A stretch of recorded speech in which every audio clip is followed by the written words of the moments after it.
மறுபடியும் உங்களை யாவரையும் ஆண்டவரும் இரட்சகருமான இயேசுவின் நாமத்தில் இந்த 10வது நாள் கூட்டத்துக்கு நாங்கள் வருக என்று வரவேற்கிறோம். இவ்வளவு நாளாய் நீங்கள் கேட்டுக்கொண்டிருக்கிற வசனம் உங்களுக்கு ஆசீர்வாதமாக இருக்கும் என்று நம்புகிறோம். இயேசு கிறிஸ்து மேல் வீட்டு அறையிலிருந்து தொடக்கப்பட்டு நம்ம ஏறத்தாழ இப்போது இயேசுவின் 3வது விசாரணை இந்த சினகிரெப் சங்கம் சென்னீடர்னு சொல்லப்படுற இந்த சென்னீடர் சங்கத்தினார் இயேசுவை விசாரிக்கிற வரைக்கும் நம்ம அநேக காரியங்களை பார்த்தோம். அந்த இடத்துல இயேசு கிறிஸ்துவை பார்த்து இந்த காய்பாய் என்கிற பிரதான ஆசாரியர் ஒரு கேள்வி கேட்கிறார். நீர்தான் ஸ்தோத்தரிக்கப்பட்ட தேவனுடைய குமாரனா? அங்கேருந்து நம்ம என்ன பண்ணலாம், இன்னைக்கு தொடங்கலாம், வாசிக்கலாம். மறுபடியும் இதெல்லாம் நம்ம நேற்று பார்த்தோம். மறுபடியும் அதிலிருந்து ஒரு காரியத்தை உங்களுக்கு நான் இன்னைக்கு பேசலாம். நான் முன்னாடியே நேற்று சொல்லியிருந்தேன், ஞாபகத்தில் இருக்கிறவங்களுக்கு தெரியும்னு நினைக்கிறேன். வாசிக்கலாமா? 14ஆம் அதிகாரம் 61ஆம் வசனம். மார்க்கு 14:61. அவரோ ஒரு உத்தரவும் சொல்லாமல் இயேசு கிறிஸ்துவை பத்தி சொல்லுது. இயேசு கிறிஸ்துவ ஒரு உத்தரவும் சொல்லாமல் பேசாமல் இருந்தார். மறுபடியும் பிரதான ஆசாரியன் அவரை நோக்கி நீ ஸ்தோத்தரிக்கப்பட்ட தேவனுடைய குமாரனாகிய கிறிஸ்துதானா என்று கேட்டார். போது நிறுத்தலாம். இப்போ இந்த காய்பா என்ன கேட்கிறார் கேள்வி? நீர் தான் கிறிஸ்துவா, ஸ்தோத்தரிக்கப்பட்ட தேவனுடைய குமாரனாகிய கிறிஸ்துவா அப்படின்னு சொல்லிட்டு கேட்குறார். இந்த கிறிஸ்துன்ற வார்த்தை தமிழ்லையும் கிறிஸ்துன்றது, இங்கிலீஷில் வந்து கிரைஸ்ட்னு போட்டுக்கிறாங்க. இந்த கிறிஸ்துன்ற வார்த்தைக்கு அர்த்தம் என்னன்னு கேட்டால் அனாயிண்டட் ஒன், அபிஷேகம் பண்ணப்பட்டவர்.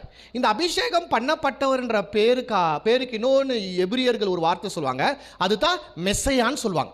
நாங்கள் மெஸ்ஸையா என்றால் யார் என்றால் வாக்குத்தத்தம் பண்ணப்பட்ட தேவனுடைய குமாரன். அப்படி என்றால் ஆதியாகமம் 3ஆம் அதிகாரம் 15ஆம் வசனத்தில் 3ஆம் அதிகாரத்தை நீங்கள் பார்க்கும்போது அந்த இடத்துல மனிதன் பாவம் செய்கிறான்.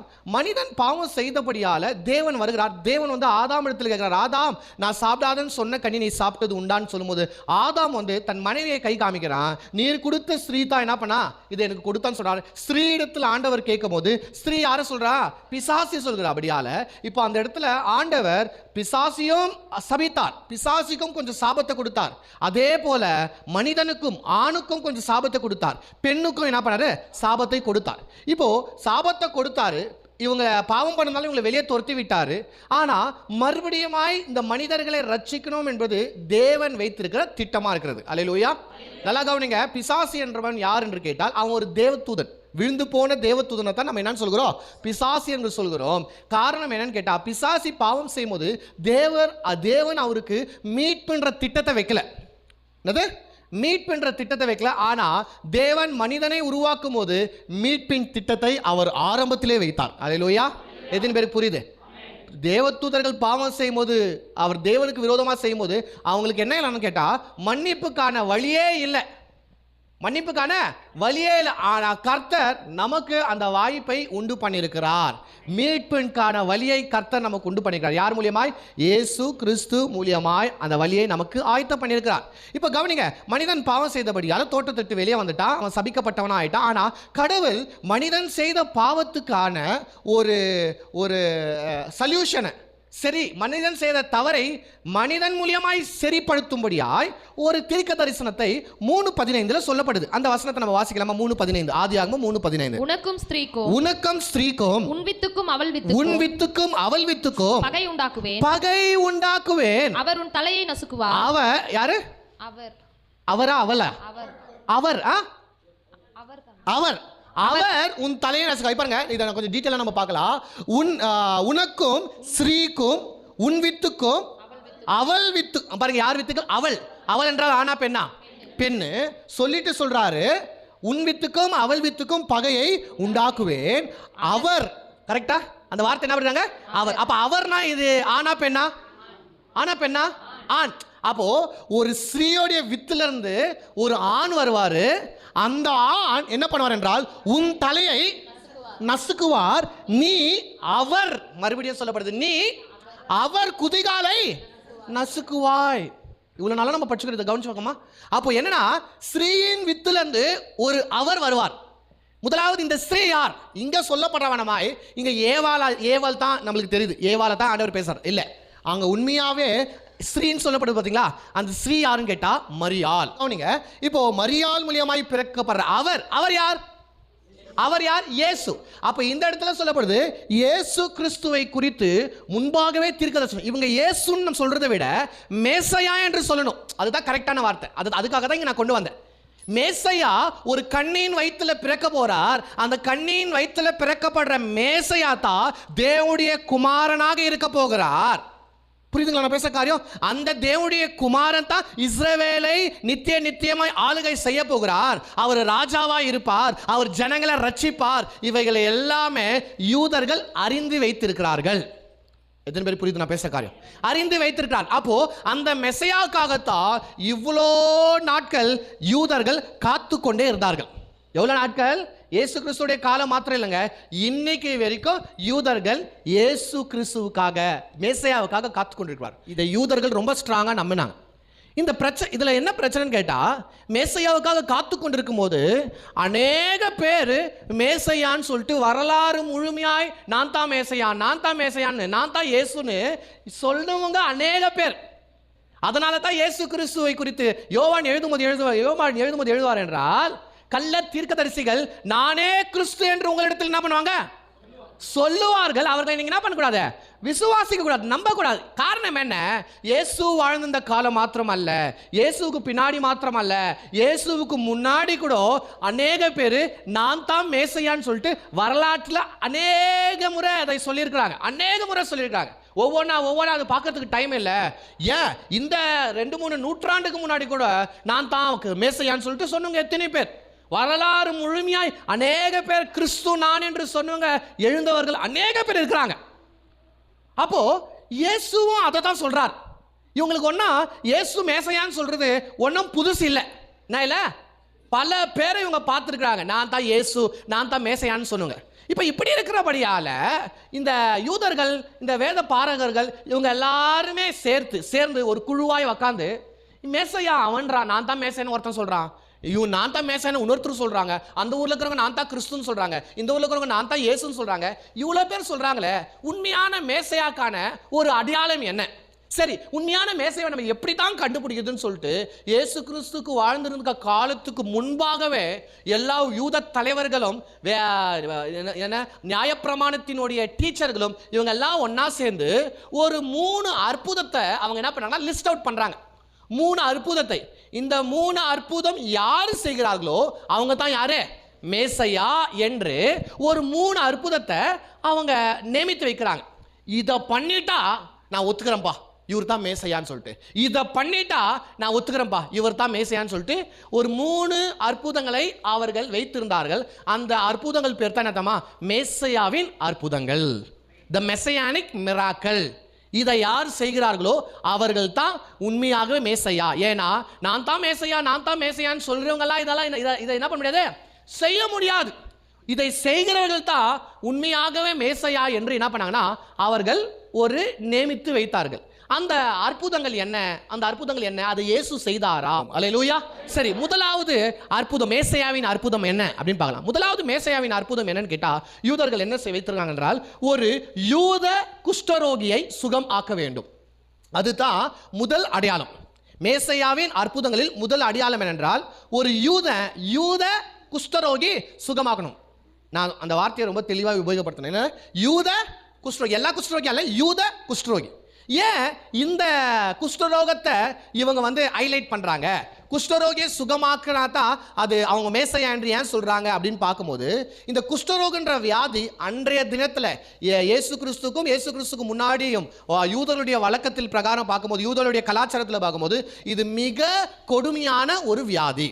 அது மிக கொடுமையான வாதி. இன்னும் சொல்ல போனா ஒரு மனிதனை தேவன் நேரடியாய் தண்டிப்பார் என்றார், அந்த மனிதனுக்கு தேவன் இந்த வியாதியை தருவார் என்று ஒரு ஆழமான நம்பிக்கை யாருக்கு இருந்தது? யூதர்களுக்கு இருந்தது. அப்படின்னா கடவுளே நேரடியாய் தண்டிக்கிற ஒரு தண்டனை. என்ன தண்டனை? குஷ்ட ரோகம் என்கிற தோல் சம்பந்தப்பட்ட ஒரு வியாதி. அது தேவனால் தண்டிக்கப்படுற ஒரு தண்டனை. இப்ப கவனிங்க, தேவனே ஒரு மனுஷனை தண்டிக்குவார் என்றால் அந்த தண்டனையிலிருந்து எந்த மனிதனாய் காப்பாற்ற முடியுமா?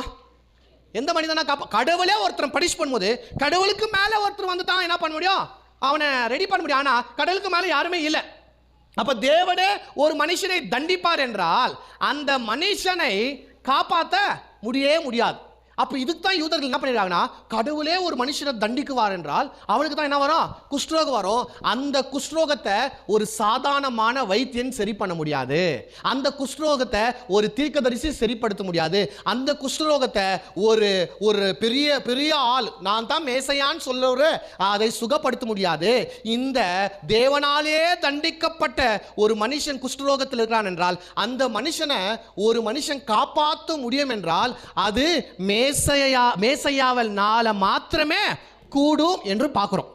இப்போ ஒரு மனுஷனுக்கு குஷ்டரோகம் வந்தா என்ன நடக்கும் அதை நான் சொல்றேன் பாருங்க. ஒரு மனுஷனுக்கு குஷ்டரோகம் வந்த உடனே அவன் குஷ்டரோகின்றது யார் டிக்ளேர் பண்ணோன்னு கேட்டா ஆசாரியன் டிக்ளேர் பண்ணும். குஷ்டரோகம் வந்த உடனே அவனுக்கு தோல் ஏதாச்சும் ஒரு வியாதி வந்த உடனே இவன் திபுன்னு ஓடணும்.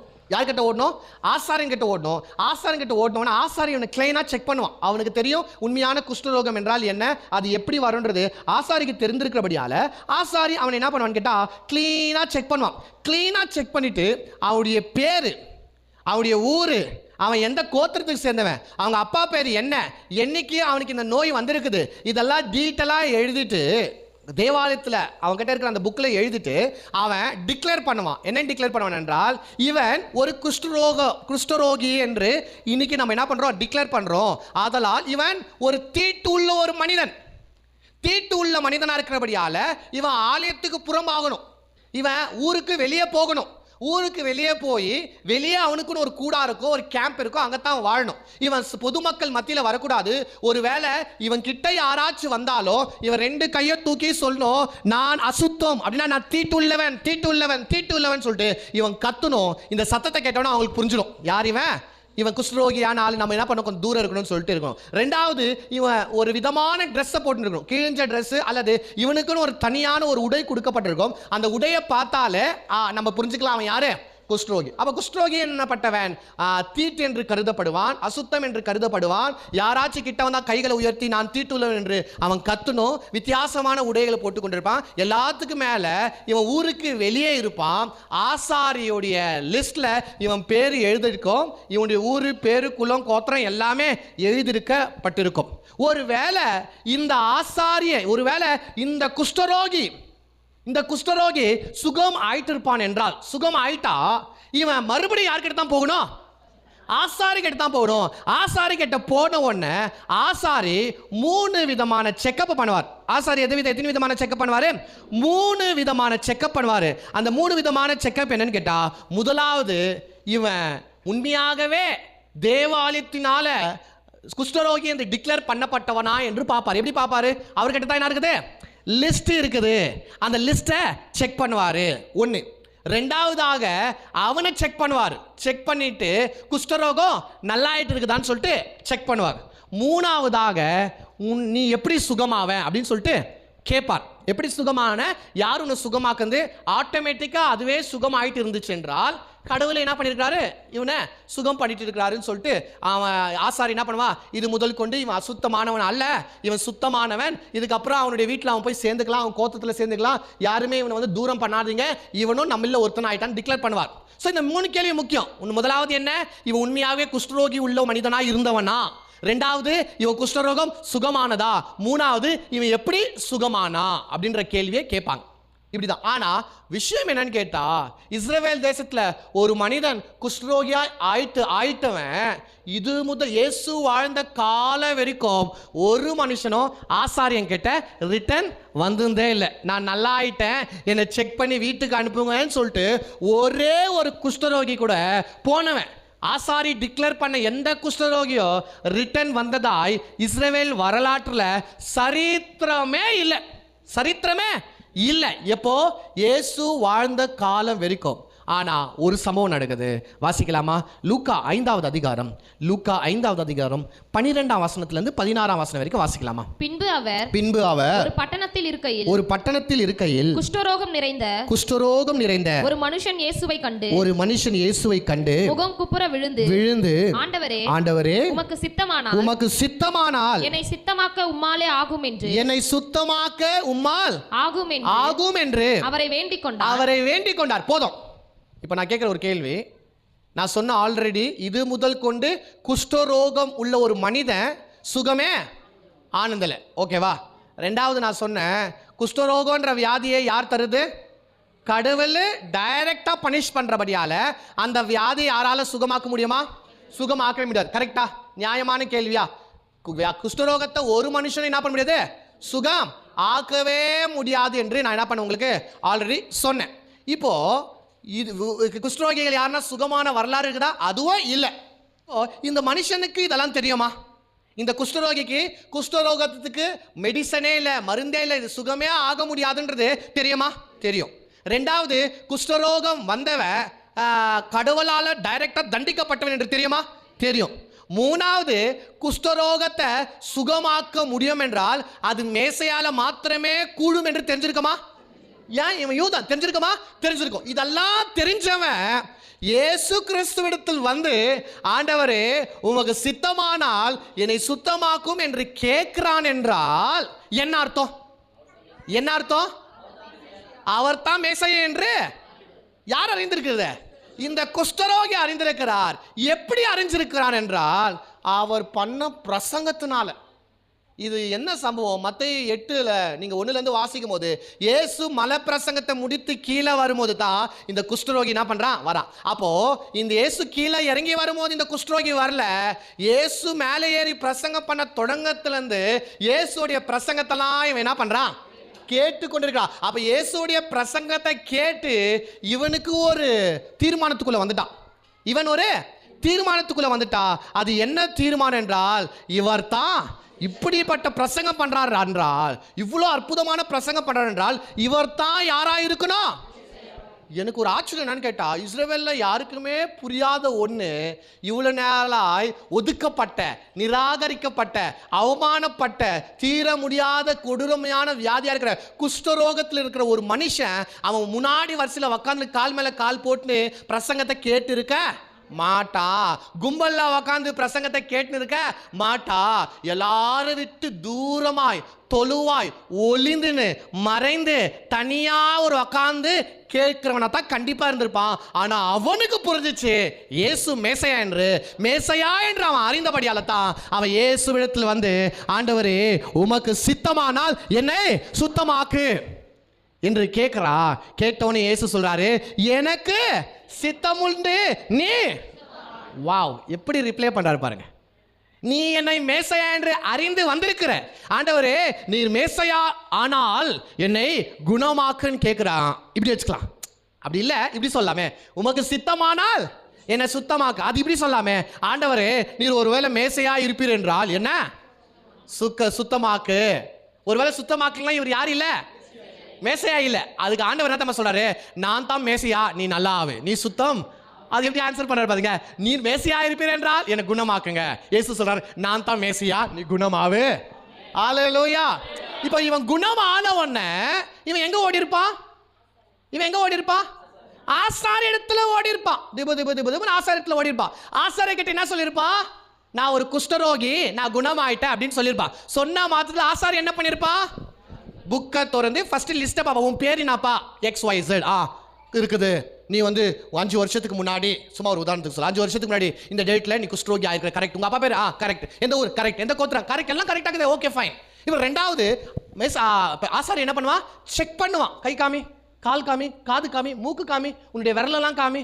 ஆமாப்பா நல்லா இருக்குதுப்பா. இப்போ மூணாவது கேள்வி கேட்பாரு, நீ எப்படி சுகமா வைப்ப? இவன் வந்து ஆட்டோமேட்டிக்னு சொல்லியிருக்க மாட்டான். இவன் என்ன சொல்லியிருப்பான்? நஸ்ரேனாகிய இயேசு கிறிஸ்து என்னை சுகமாக்குனார் என்று சொன்ன உடனே இந்த ஆசாரியனுக்கு என்ன புரிஞ்சிருக்கோம்? எந்த ஆசாரியனுக்கு என்ன புரிஞ்சிருக்கோம்? இது முதல் கொண்டு குஷ்டரோகத்தை ஒரு மனிதனால சுகமாக்க முடியாது. அப்போ இயேசுன்னு ஒருவர் இந்த மனிதனை சுகமாக்கி இருக்கிறார் என்றால் அந்த இயேசு யாரு? இயேசு யாரு?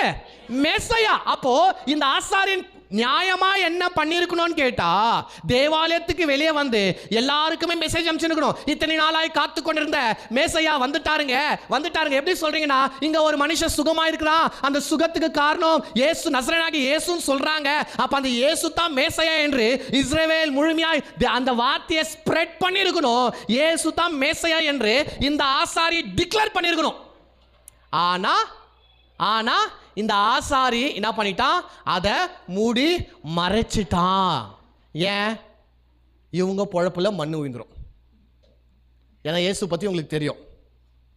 இவங்களுக்கு தெரிஞ்சிச்சு, அமைதியாயிட்டாங்க. இந்த ஆசாரியன் இன்னொரு ஆசாரியன் கிட்ட சொல்லியிருப்பான். இன்னொரு ஆசாரியன் பிரதான ஆசாரியா இருக்க காய்பாக்கே தெரிஞ்சிருக்கா. அப்போ முதல் குஷ்டரோகி நல்லா ஆகும் போதே காய்பாக்கு மெசேஜ் போயிருக்குமா, இயேசு கிறிஸ்து தான் நசரேயனாகிய இயேசு தான் குஷ்டரோகியை சுகமாக்குனவர் என்று காய்பாவுக்கு மெசேஜ் போயிருக்குமா? கண்டிப்பா போயிருக்கும். கண்டிப்பா உங்களுக்கு தெரிஞ்சிருக்கும், இவர் மேசையாக்கான முதல் அற்புதத்தை செய்துட்டாரு. அல்லேலூயா. இவனுங்க ஒத்துக்கல. அப்புறம் என்ன நடந்தது? இன்னொரு வசனத்தை வாசிக்கலாம், அப்போ உங்களுக்கு புரிய பாருங்க. மார்க்கு 1வது அதிகாரம் 40வது வசனத்திலிருந்து வாசிங்க. நான் மார்க்கு 1வது அதிகாரம் 40வது வசனம். அப்பொழுது குஷ்டரோகி ஒருவன் அவரிடத்தில் வந்து அவர் முன்பாக முழங்கால் படியிட்டு உமக்கு சித்தமானால் என்னை சுத்தமாக்க உம்மால் ஆகும் என்று வேண்டிக் கொண்டால் இயேசு மனதுருகி கையை நீட்டி அவனை தொட்டு எனக்கு சித்தம் உண்டு சுத்தமாகு என்றார். இப்படி அவர் சொன்ன உடனே குஷ்டரோகம் அவனை விட்டு நீங்கிற்று. அவன் சுத்தமானான். அப்பொழுது அவர் அவனை நோக்கி நீ இதை ஒருவனுக்கும் சொல்லாதபடிக்கு எச்சரிக்கையாயிரு. ஆயினும் நீ போய் ஆசாரியனுக்கு உன்னை காண்பித்து நீ சுத்தமானதின் நிமித்தம் மோசே கட்டளையிட்டு இருக்கிறவைகளை அவர்களுக்கு சாட்சியாக செலுத்து. கண்டிப்பாய் சொல்லி பாருங்க. அப்போ யாருக்கும் சொல்லாதன்னு சொன்னனால இல்லங்க, மேசையானிக்கு அற்புதம் யாருக்குமே தெரியலங்க, ஜனங்களுக்கும் தெரிஞ்சிச்சு. ஆனா இயேசு என்ன சொன்னார்? ஜனங்களுக்கு என்ன பண்ணாத, நீ சொல்லாத. யார்கிட்ட தான்? நீ போ, ஆசாரியத்துக்கு போ, உனக்கு காண்பி. இப்போ இயேசு எதிர்பார்த்தாரு, ஆசாரியன் பப்ளிக்கா டிக்ளேர் பண்ணுவாரு, நசரேயனாகிய இருக்க இயேசு கிறிஸ்து முதலாவது மேசையாவின் அற்புதம் செய்தார், அவங்க டிக்ளேர் பண்ணாருன்னு இயேசு எதிர்பார்த்தாரு. இவங்க என்ன பண்ணல? டிக்ளேர் பண்ணல. அதனால இயேசு பாருங்க ரொம்ப குறும்புக்காரு, இன்னொரு செயலை பண்றார். என்ன பண்றாரு? லூக்கா 17க்கு வாங்க. லூக்கா 17க்கு வாங்க. 17:11 வாசிங்களேன். பின்பு அவர் எருசலேமுக்கு பிரயாணம் பண்ணுகையில் அவர் சமாரியா கலிலேயா என்னும் நாடுகளின் வழியாக நடந்து போனார். அவர் ஒரு கிராமத்தில் பிரவேசித்த போது குஷ்டரோகமுள்ள மனுஷர் 10 பேர் அவருக்கு எதிராக வந்து தூரத்தில் நின்று இயேசு ஐயரே எங்களுக்கு இறங்கும் என்று சத்தமிட்டார்கள். அவர்களை அவர் பார்த்து நீங்கள் போய் ஆசாரியரிடத்தில் உங்களை காண்பீர்கள் என்றார். அந்தபடி அவர்கள் போகையில் சுத்தமானார்கள். அவர்களில் ஒருவன் தான் ஆரோக்கியமானதை கண்டு திரும்பி வந்து உரத்த சத்தத்துடன் தேவனை மகிமைப்படுத்தி. இப்ப பாருங்க, ஒருத்தன ஆசாரம் கேட்டு அனுப்புனாரு இயேசு கிறிஸ்து. ஆசாரம் என்ன பண்ணல? டிக்ளேர் பண்ணல. அப்படியா? இப்ப பாருன்னு சொல்லிட்டு ஏசிபி யார் எத்தனை பேர் அனுப்புறாரு? 10 குஷ்டரோகி அனுப்புறார். இது வரைக்கும் வரலாறே இல்ல. ஒரு குஷ்டரோகி நல்லா வந்து ஒரே ஒரு குஷ்டரோகி தான் நல்லா ஆகுனா அந்த விஷயத்தை மூடி மறைச்சிட்டாங்க. இப்ப 10 பேரையும் அனுப்புறார்.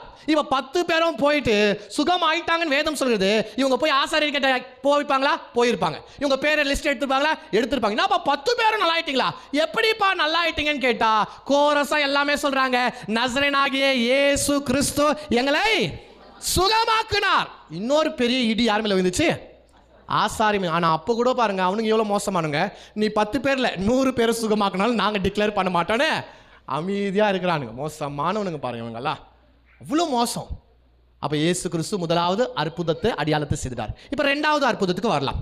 முதலாவது அற்புதத்துல உங்களுக்கு கிளாரிட்டியா புரிஞ்சா? அப்ப இயேசு கிறிஸ்துவால மாத்திரமே ஒரு குஷ்டரோகியை சுகமாக்க முடியும். இயேசு அதை செய்தாரா? மேசையால மாத்திரமே ஒரு குஷ்டரோகியை சுகமாக்க முடியும்.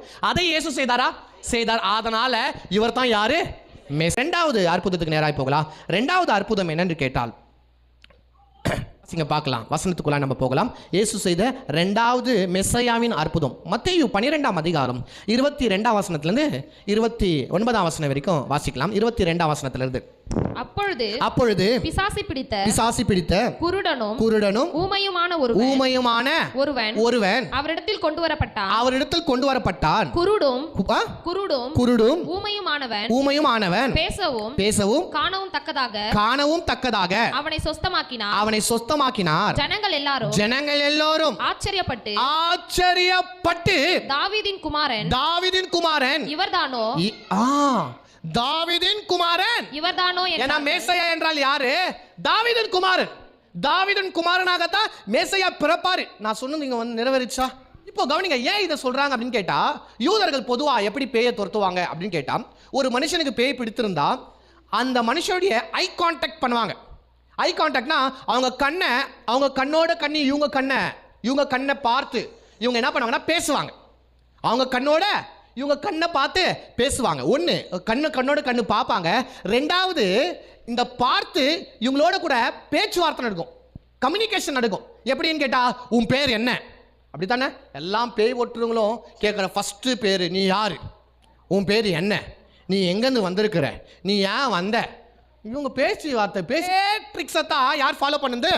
இஸ்ரவேலர்கள் ஃபாலோ பண்ணுவாங்க. ஃபஸ்ட்டு கண்ணோட கண்ணு ஐ கான்டாக்ட். ரெண்டாவது வந்து பேசுறது. என்னது? நீ யார்? நீ எங்கேருந்து வந்திருக்கிற? உனக்கு என்ன வேணும்? நீ இவங்களை விட்டு வெளியே போகணும்னு சொல்லிட்டு இவங்க என்ன பண்ணுவாங்கன்னா கமாண்ட் பண்ணி, கட்டளையை பண்ணி இந்த பேயை என்ன பண்ணுவாங்க?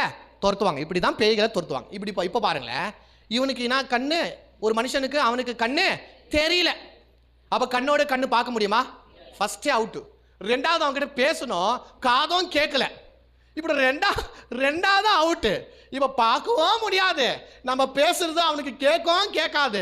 அவனுக்கு பேய் பிடிச்சிருந்தா துரத்துறதுக்கான வழி என்னத்தான் வழி? அப்போ இந்த மாதிரி ஒரு மனிதனுக்கு பேய் பிடித்திருந்தா அந்த மனுஷனை சுகமாக்க மேசையால மாத்திரமே முடியும் என்று முன்பாகவே அவர்கள் என்ன பண்ணியிருக்கிறாங்க?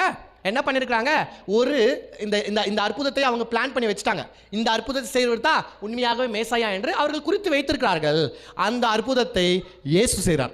கேட்கவோ முடியாது, இவனால பேச முடியாது. இப்ப கேட்க முடியும் என்றால் இவங்க கட்டளையிட்டு அவன் காதுல உயிர மாதிரி கட்டளையிட்டு பேய் என்ன பண்ணுவாங்க? துரத்திடுவாங்க. அப்ப இவனால பேசவோ முடியாது, கேட்கவும் முடியாது. அப்ப இயேசு கிறிஸ்துடைய மெசையாவினுடைய இரண்டாவது அற்புதம் என்ன? சிவடனும் ஊமையும் கண் தெரியாத குருடனும் ஊமையுமா இருக்கிறவனுக்கு பிசாசு பிடித்தால் அது இயேசு துரத்தி ஆகணும். இங்க மத்தேயுவில் நம்ம வாசிச்சோம், இயேசு கிறிஸ்து அப்படியாப்பட்டவனை அவர் சொஸ்தமாக்கினார் என்று பார்க்கிறோம். சொஸ்தமாக்கினவனை பரவாயில்லப்பா பேய் இயேசு ஓட்டிட்டாருன்னு சொல்லல, இவர் தானோ தாவீதின் குமாரன் என்று ஜனங்க என்ன பண்ணாங்களா? சந்தோஷப்பட்டாங்களாம், கூக்குரலிட்டு சந்தோஷப்பட்டார்கள் என்று பார்க்குறாங்க. அப்போ முதலாவது அற்புதத்தை இயேசு சீக்கிரட்டா பண்ணார். என்ன பண்ணாரு? சீக்கிரட்டா பண்ணார். யாருக்கும் சொல்லாத, நீ ஆசாரியனுக்கு மாத்திரம் காமின்னு சொன்னார். ஆசாரியர்கள் டிக்ளேர் பண்ணணும்னு வெயிட் பண்ணார், ஆனால் டிக்ளேர் பண்ணல. இப்போ இயேசு பப்ளிக்காவே மேசையால மாத்திரமே செய்ய முடிந்த அற்புதத்தை செய்து காண்பித்தார். இப்போ ஜனங்களுக்கு தெரிஞ்சிச்சு யார் இயேசு கிறிஸ்து, அவர் தான் தாவீதின் குமாரன் என்று பார்க்கிறோம். இப்போ மூணாவது அற்புதத்துக்கு நம்ம என்ன பண்ணலாம்? போகலாம். மூணாவது அற்புதம், டைம் இல்லாதனால கொஞ்சம் வேகமாக போயிடுறேன். மூணாவது அற்புதம் என்னன்றது நம்ம பார்க்கலாம். எடுத்துங்க, வாசிங்க. யோவான் 8ஆம் அதிகாரம்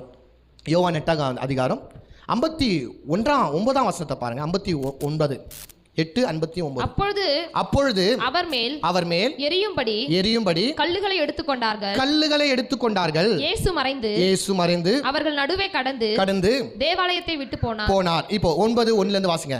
யோவான் 9ஆம் அதிகாரம் 1ஆம் வசனத்திலிருந்து. அவர் அப்புறம் போகையில் பிறவி குருடனாகிய ஒரு மனுஷனை கண்டார். அப்பொழுது அவருடைய சீஷர்கள் அவரை நோக்கி இவன் ரபி இவன் குருடனாய் பிறந்தது யார் செய்த பாவம்? இவன் செய்த பாவமோ இவனை பெற்றவர்கள் செய்த பாவமோ என்று கேட்டார்கள். இயேசு பிரதியுத்தரமாக அது இவன் செய்த பாவமும் அல்ல, இவனை பெற்றவர்கள் செய்த பாவமும் அல்ல, தேவனுடைய கிரியைகள் இவனிடத்தில் வெளிப்படும் பொருட்டு இப்படி பிறந்தார்.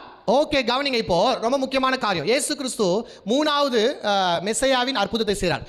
மூணாவது மெசையாவின் அற்புதம் என்னன்னு கேட்டா, ஒரு பிறவி குருடனை சுகமாக்க வேண்டும். என்னது? பிறவி குருடனை, தாயின் வயிற்றுல பிறக்கும் போதுலேருந்தே குருடா இருக்கிற ஒரு மனுஷனை சுகம் தருகிறவர்கள் யாரோ அவர் தான் மேசையான்னு சொல்லிட்டு மூணாவது கடைசியாக அவங்க என்ன பண்ணாங்க வச்சிருந்தாங்க. ஏன் பிறவி குருடன் என்று கேட்டால், ஒரு தாயின் வயிற்றுல பிறக்கும் போதே குருடனாய் பிறக்கும் போது கடவுள் அந்த குழந்தையை அந்த பெற்றோர்கள்னால நியாய தீர்க்கப்பட்டிருக்கிற ஒரு குழந்தை அப்படின்னா கடவுள் பனிஷ் பண்ண அவங்க பெற்றோர்கள் செய்த பாவத்தினால இவங்க பண்ண தவறுக்கான தண்டனையாய் அப்படியாப்பட்ட ஒரு குழந்தையை அந்த வீட்டில் பிறக்க செய்கிறார்கள் என்று யூதர்கள் நம்பினாங்க. இன்னைக்கும் பாருங்க, அந்த மாதிரி குழந்தை ஊனமற்றவர்களாய் குழந்தை யாருன்னா பிறந்துட்டா சொல்லுவாங்க பார்த்தீங்களா, ஐயோ அவங்க அப்பா அம்மா செய்த பாவம், வீட்டில் சாபத்தினால தான் அவங்க வீட்டில் அந்த மாதிரி புள்ள பிறகு சொல்கிறோமா இல்லையா? முன்னோர்கள் செய்த பாவத்தினால பெற்றோர்கள் செய்த பாவத்தினாலும் அப்படியாப்பட்ட பிள்ளைகள் பிறக்கிறாங்க என்று இன்றைக்கும் அதை என்ன பண்ண சயின்ஸ்ல 1000 காரியம் சொல்லலாம், இன்னைக்கும் அதை நம்புறாங்க. அப்படித்தான் நடக்குது, சில உண்மையா அந்த மாதிரி தான் நடக்குது பாருங்க. அப்போ கவனிங்க, இந்த இடத்துல இவங்களும் அப்படித்தான் நம்பிக்கொண்டிருந்தாங்க. ஒருவன் தாயின் வயிற்றிலிருந்து பிறவி குருடனாய் இருப்பான் என்றால் அவன் தேவனால டைரக்டா தண்டிக்கப்பட்டவன், தன் பெற்றோர்களால டைரக்டா தண்டிக்கப்பட்டவன். அதனால அந்த பிறவி குருடனை ஒரு மனுஷனும் சுகமாக்க முடியாது. இன்னைக்கும் அது மெடிக்கல் ரொம்ப கஷ்டமா இருக்குது பாருங்க. கண்ணு திடீர்னு நடுவில் போனவங்களுக்கு சரி பண்ணிடுறாங்க. ஆனால் பிறக்கும் போதே கண்ணில்லாத பிறக்கிறவங்களுக்கு, பிறக்கும் போதே கண் பார்வை இல்லாமல் பிறக்கிறவங்களுக்கு அது கொஞ்சம் முடியாதுன்னு நான் சொல்ல வரல, அது ரொம்ப கடினம் கஷ்டம் என்று என்ன பண்ணுறாங்க மெடிக்கலில் சொல்கிறது நம்ம என்ன பண்ணுறோம் பார்க்குறோம். அப்போ கவனிங்க, இந்த இப்படியாப்பட்ட ஒரு கேஸை சீஷர்கள் கேட்குறாங்க, ஆண்டவரே இதை யார் செய்த பாவம், யார் செய்த பாவத்தினால இந்த குழந்தை இப்படி பிறந்திருக்கிறது? அவங்க கேட்குறாங்க, இவர்களுடைய பெற்றோர்கள் செய்த பாவத்தினாலயா? அப்புறம் என்ன வாசிங்க, இவர்கள் வாசிங்க, அது 3 வசனம். ரபி, சாரி, ரபி, இவன் குருடனாய் பிறந்தது யார் செய்த பாவம்? யார் செய்த பாவம்? இவன் செய்த பாவமோ இவனை பெற்றவர்கள் செய்த பாவமோ என்று கேட்டார்கள். அப்போ தாயின் வயித்துல பிறவி குருடன் சொல்லப்படுகிறது. பிறக்கும் போது அவன் என்ன பாவத்தை பண்ணுவான்? ஒரு குழந்தை வயித்துல என்ன பாவத்தை பெருசா பண்ணிட்டு போகுது? ஒன்றும் பண்ண முடியாது. அப்போ அதுலயே தெரியுது இவன் செய்த பாவத்தினால அல்ல. ரெண்டாவது கேட்குறான், இவர்களுடைய பெற்றோர்கள் செய்த பாவம் என்றால் அந்த காலகட்டத்தில் அப்படிதான் நம்பப்பட்டது. பெற்றோர்கள் செய்த பாவத்தின் விளைவான சாபத்தினால தான் இப்படியாப்பட்ட பிள்ளைகள் பிறக்கிறாங்கன்னு சொல்லிட்டு. அப்போ இயேசு கிறிஸ்து சொல்றாரு, இந்த கேஸ்ல சொல்றார், எல்லாம் குருடர்களை பார்த்து சொல்ல, எல்லாம் ஊனமுற்றவர்களை பார்த்து தேவ நாமத்தின் மகிமைக்காகத்தானே நீ இப்படி பிறந்திருக்குன்னு சொல்றாங்க எல்லாருமே. அப்படி இல்லை, இவனை பார்த்து சொல்றார். ஏன்னா இவனை இயேசு கிறிஸ்து சுகமாக்குறது மூலியமாய் இயேசு கிறிஸ்து இன்னும் ஓப்பனா, இதை வாசிக்க டைம் இல்லை, ரொம்ப வாசிக்க இருக்குது. ஆனால் நீங்கள் தயவு செய்து இது வீட்டில் போய் வாசிங்க. இந்த ஒரு அற்புதம் நடந்ததுனால எவ்வளோ பெரிய டிஸ்கஷன், 13ஆம் வசனத்துலேருந்து 34ஆம் வசனம் வரைக்கும் பெரிய டிஸ்கஷன் போகுது. இவன் நல்லா ஆகணும், மனுஷன் ஏன் தான் நான் நல்லா ஆகணுன்ற மாதிரி ஃபீல் ஆகிற அளவுக்கு இந்த பரிசேயர் சதிசேயர் ரோதனை கொடுக்குறாங்க. வா நீ அங்கே வா, நீ அங்கே வா, உன்னை யார் சுகமாக்குது, உன்னை எப்படி சுகமாக்கலாம், யாரா அவன், எப்படி அப்படி இப்படி கேட்டு ரோதனை ஆக்கிட்டாங்க. அப்ப இயேசு கிறிஸ்து இந்த மனுஷனுக்கு சுகமாக்குறார். எப்படி? அது ஓய்வு நாளா இருக்கிறபடியால கீழே குனிந்து அப்படி உமிழ் நீர்னால ஒரு சேத்தை உண்டு பண்ணி அந்த சேரை எடுத்து இவன் கண்ணுனால கண்ணு பூசி சொல்றாரு, நீ சீலோம் குளத்துல போயிட்டு நீ உன் கண்களை என்ன பண்ண கழுவுன்றார். இன்னைக்கு அநேக வேத வல்லுநர்கள் சொல்றாங்க, அவன் கண் பார்வை அற்றவனாய் இல்ல, கண்ணே இல்லாதவனாய் பிறந்திருக்கிறான். கண்ணே இல்லாதவனாய் பிறந்திருக்காரா? இயேசு கிறிஸ்து உண்மையாகவே என்ன செய்தாரு?